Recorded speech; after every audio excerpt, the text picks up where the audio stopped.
നമസ്കാരം. ഞാൻ ഇന്ന് സംസാരിക്കാൻ ആഗ്രഹിക്കുന്ന വിഷയം കുട്ടികളിലെ ശാരീരിക വ്യായാമത്തെക്കുറിച്ചാണ്.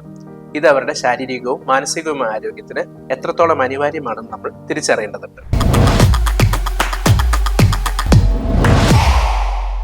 ഓരോ പ്രായത്തിലും വേണ്ട വ്യായാമങ്ങൾ ഇന്ത്യൻ അക്കാഡമി ഓഫ് പീഡിയാട്രിക്സിൽ രേഖപ്പെടുത്തിയിട്ടുണ്ട്. 1 വയസ്സിൽ താഴെയുള്ള കുട്ടികളെ ഒരു ദിവസം 30 മിനിറ്റെങ്കിലും കമഴ്ത്തി കിടത്തിക്കൊണ്ടുള്ള ടമ്മി ടൈം നമ്മൾ കൊടുക്കേണ്ടതാണ്. 1 മുതൽ 2 വയസ്സ് വരെയുള്ള കുട്ടികൾ വിവിധ തരം കളികളിൽ ഏർപ്പെടേണ്ടതാണ്.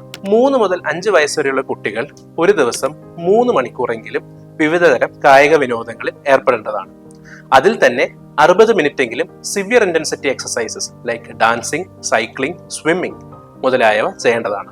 5 മുതൽ 18 വയസ്സ് വരെയുള്ള കുട്ടികൾ ഒരു ദിവസം 60 മിനിറ്റെങ്കിലും വിവിധ തരം കായിക വിനോദങ്ങളിൽ ഏർപ്പെടേണ്ടതാണ്. അവർ ആഴ്ചയിൽ 3 ദിവസമെങ്കിലും പേശികളുടെ ബലം വർദ്ധിപ്പിക്കാനുള്ള വെയിറ്റ് ട്രെയിനിങ് എക്സസൈസസ് കൂടി ചെയ്യുന്നത് നല്ലതായിരിക്കും. എന്താണ് എക്സസൈസുകളുടെ ബെനിഫിറ്റ്സ്? 1. കുട്ടികളിലെ കായികക്ഷമത ഇത് വർദ്ധിപ്പിക്കുന്നു. അസ്ഥികളുടെയും പേശികളുടെയും ബലം വർദ്ധിപ്പിക്കാൻ സഹായിക്കുന്നു. പഠനത്തിൽ കൂടുതൽ ശ്രദ്ധ കേന്ദ്രീകരിക്കാൻ ഇത് സഹായിക്കുന്നു. കുട്ടികളിലെ മാനസികാരോഗ്യം ഇത് മെച്ചപ്പെടുത്തുന്നു. അതുമൂലം വിഷാദം, ആങ്സൈറ്റി മുതലായവ കുറയ്ക്കാൻ നമുക്ക് സഹായിക്കുന്നു.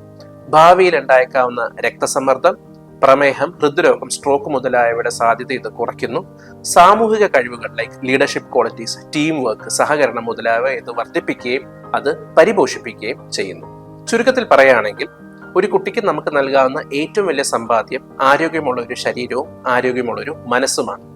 ആരോഗ്യമുള്ള ഒരു ശരീരത്തിലെ ആരോഗ്യമുള്ള മനസ്സ് നിലനിൽക്കുകയുള്ളൂ എന്ന തത്വം കുട്ടികളുടെ കാര്യത്തിൽ വളരെയേറെ പ്രസക്തമാണ്. വ്യായാമം അവരുടെ ദിനചര്യയുടെ ഭാഗമാക്കാൻ നമുക്ക് ഏവർക്കും ഒരുമിച്ച് പരിശ്രമിക്കാം. ഈ വിഷയത്തിൽ നിങ്ങൾക്ക് എന്തെങ്കിലും സംശയമുണ്ടെങ്കിൽ ദയവായി താഴെ കമന്റ് ബോക്സിൽ രേഖപ്പെടുത്തുക. Thank you.